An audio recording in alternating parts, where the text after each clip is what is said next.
ધૂન ફૂલડાને ચાર ચાર પાંખડી રેલો, પાંખડીએ છે દેવતાણો વાસ જો, ફૂલડાને ચાર ચાર પાંખડી રેલો. આમાં દિશાઓ સમજાવી શકો છો તમે. ઉગમણે ઉગી એક પાંખડી રેલો, ચાંદા સૂરજનો એમાં વાસ જો, ફૂલડાને ચાર ચાર પાંખડી રેલો. આઠમણી ઉગી એક પાંખડી રેલો, સંધ્યાનો આવે ઉજાસ જો, ફૂલડાને ચાર ચાર પાંખડી રેલો. ઉત્તર દિશામાં ઝૂલે પાંખડી રેલો, ધ્રુવના અવિચળ રાજ જો, ફૂલડાને ચાર ચાર પાંખડી રેલો. અહીં ધ્રુવની વાર્તા પણ કરી શકો છો. દક્ષિણે ખીલે એક પાંખડી રેલો, સાગર નાગર જનતા હાસ્ય જો, ફૂલડાને ચાર ચાર પાંખડી રેલો. અહીંયા દક્ષિણ દિશા બતાવીને ગુજરાતને 1600 કિલોમીટરનો સુંદર મજાનો ભારત આખું દરિયામાં છવાયેલું છે એ તમે બતાવી શકો છો. ચારે દિશાએ ચાર પાંખડી રેલો, ધરતી તો જાણે એક ફૂલ રે, ફૂલડાને ચાર ચાર પાંખડી રેલો. બીજું આ બહુ સરસ છે.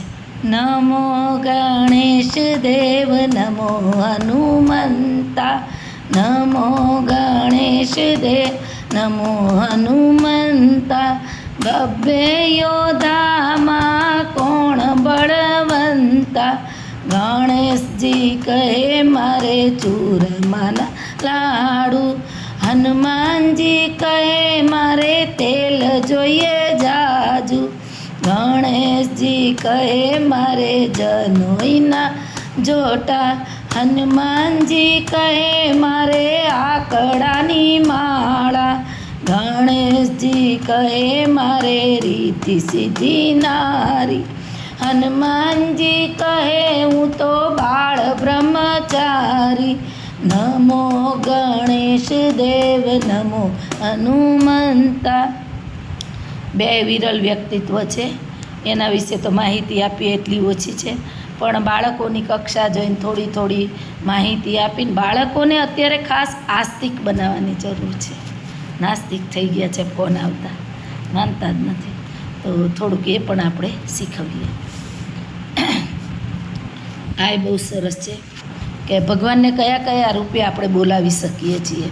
કભી રામ બન કે કભી શ્યામ બન કે ચલે આના, પ્રભુજી ચલે આના, तुम राम रूप में आना, सीता साथ लेके धनुष हाथ लेके चले आना, प्रभु जी चले आना, तुम श्याम रूप में आना, राधा साथ लेके मुरली हाथ लेके चले आना, प्रभु जी चले आना, तुम शिव रूप में आना, माता साथ लेके डमरू हाथ लेके चले आना,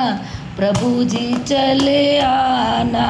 આમાં ભગવાનની પત્નીઓ અને સાથે એમના વાહન કે એમના શસ્ત્રો એના વિશે બીજા ભગવાનના નામ આપીને પણ તમે સમજાવી શકો છો. પછી આ બહુ સરસ છે. અંતરની ભક્તિ પુકારે, ભક્તિ પુકારે, આવો પ્રભુ સાંજ સવારે. ખરેખર આ લીટી એમ કે અંતરથી જો આપણે પુકારતા હોઈએ ને તો જ ભગવાન આવે છે. આપણે વિનંતી કરીએ પણ સાચી શ્રદ્ધા. નરસૈયાએ જ્યારે જ્યારે બૂમ પાડી ત્યારે ભગવાન આવ્યા, કેમ કે એની સાચી ભક્તિ હતી. તો પ્રાર્થના સભામાં એકાગ્રતા કેળવવાનું ઉદાહરણ અહીંયા તમે આપી શકો છો કે દિવસ આપણો પ્રાર્થનાથી શરૂ થાય છે. પ્રાર્થના એ આત્માનો ખોરાક છે અને જો પ્રાર્થના સારી જશે તો આખો દિવસ ખૂબ સુંદર જવાનો. તો પ્રાર્થનામાં આંખો બંધ કરીને, અદબ પલાઠી વાળીને, ધ્યાન મુદ્રામાં બેસીને આપણું ધ્યાન એકાગ્ર પ્રાર્થના તરફ હોવું જોઈએ. અંતરની ભક્તિ પુકારે, આવો પ્રભુ સાંજ સવારે. દુનિયા લાગે છે મને અંધારો કૂવો, દુનિયા લાગે છે મને અંધારો કૂવો. કૂવામાંથી કોઈ ન બચાવે, આવો પ્રભુ સાંજ સવારે.